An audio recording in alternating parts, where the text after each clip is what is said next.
construit, j'ai utilisé tel outil, j'y ai passé X heures et je suis très fier de la landing page que j'ai sortie. Et maintenant, c'est comment que je mesure mon succès. Et en fait, la réalité, c'est qu'il n'y a pas de nombre magique auquel que tu peux atteindre et où les gens se disent, enfin, et où tu peux te dire, ouais, j'ai du succès, c'est bon, j'ai eu 600 leads et c'est bon. Le problème, c'est que il faut arriver à créer un flow continu de vente. C'est ça qui est intéressant dans une landing page, c'est d'avoir constamment des gens qui vont visiter ton site internet, donc en proposant plein de canaux d'acquisition, ça peut être des pubs, ça peut être posté dans des forums, dans des communautés, un peu partout, voilà, d'amener beaucoup de monde sur une landing page et ensuite de les transformer. Une des grosses erreurs qu'on peut facilement faire quand on crée une landing page pour la première fois ou même à la suite, en fait, j'ai fait cette erreur-là à des centaines de fois, genre vraiment c'est terrible. Et en fait, il faut arriver à sortir de ce schéma-là, c'est de se dire que la landing page est là pour vendre directement le produit aux gens. Ce qui fait que quoi? Les gens, ils arrivent sur la landing page, ils lisent le texte, ils trouvent ça cool, et puis le seul truc qu'ils peuvent faire, c'est dépenser X euros. Et des fois, c'est des sommes chères, et donc plus la somme est chère, plus la barrière à l'entrée est complexe, et donc c'est difficile de vendre directement à quelqu'un sans avoir créé une sorte de relation avec lui. Qu'est-ce qu'il faut faire dans ce cas-là? Dans ce cas-là, la bonne pratique, c'est de reproduire un processus de sales réel, donc comme tu ferais pour vendre à quelqu'un dans la vie réelle, mais le reproduire en ligne pour pouvoir le scaler justement. Le truc, c'est que qu'est-ce que tu fais quand tu fais du sales avec quelqu'un? Tu tisses une relation avec lui ou avec elle. Ça veut dire que tu vas rencontrer la personne, tu vas avoir une première conversation avec elle pour déterminer quels sont ses besoins. Ensuite, tu vas faire un follow-up et tu vas lui envoyer un petit mail. Alors, quelles sont les nouvelles? Est-ce que tu as réfléchi à l'implémentation de ma solution? Et puis, tu vas, au fur et à mesure de la relation avec lui, découvrir quels sont ses points de friction importants et comment toi, ta solution, ton service ou ton produit peut venir l'aider dans la résolution de ces problématiques importantes. Ça, c'est le processus de vente que tu fais quand tu vas discuter avec quelqu'un et faire du sales avec quelqu'un de manière normale dans la vraie vie. Et bien en fait, en ligne, c'est exactement la même chose. En ligne, l'objectif de ta landing page, ça doit pas être de convertir les gens à l'achat directement. Ce serait comme venir voir quelqu'un dans la rue, aller lui parler et lui dire « Hey, salut, est-ce que tu veux acheter mon produit? Achète mon produit !» Évidemment, ça marche pas.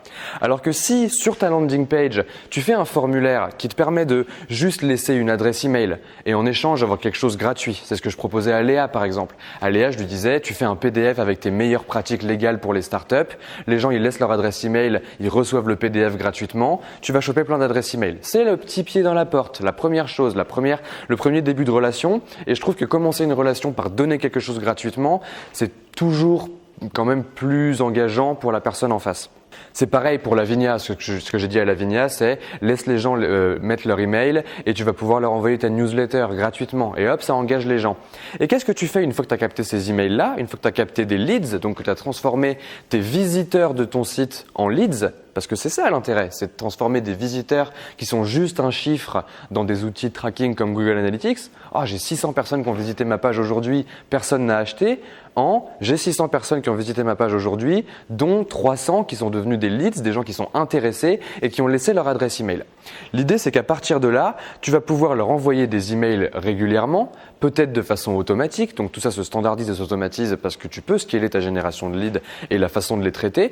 Et une fois que tu auras pris ces leads et que tu les auras mis dans une espèce de funnel de conversion, tu vas pouvoir commencer à bâtir une relation de manière plus ou moins automatique. Cette relation, elle va être destinée à faire la même chose que dans le processus de vente, c'est-à-dire déterminer quelles sont les problématiques de la personne, déterminer quels sont les fits par rapport à ce que tu vends qui peuvent l'aider à résoudre les problèmes qu'elle a dans sa vie. Et ensuite, finir par closer et enfin avoir fait une vente. J'ai vu trop de landing pages essayer de vendre directement. Faites des formulaires de leads, faites des formulaires pour capter des emails. Si vous arrivez à capter plus d'informations gratuitement, faites-le. En tout cas, votre landing page doit vous servir à récupérer des informations sur les personnes qui sont intéressées par ce que vous proposez et pas à vendre directement. Ça, c'est clair et net. Très souvent, ce qui est bien, c'est de donner un truc gratos. Toi, dans ton cas, peut-être que tu as un truc où c'est obtenez gratuitement un diagnostic légal de votre boîte ou genre laissez votre problématique et peut-être qu'on vous aide gratos à un truc, tu vois. Peut-être.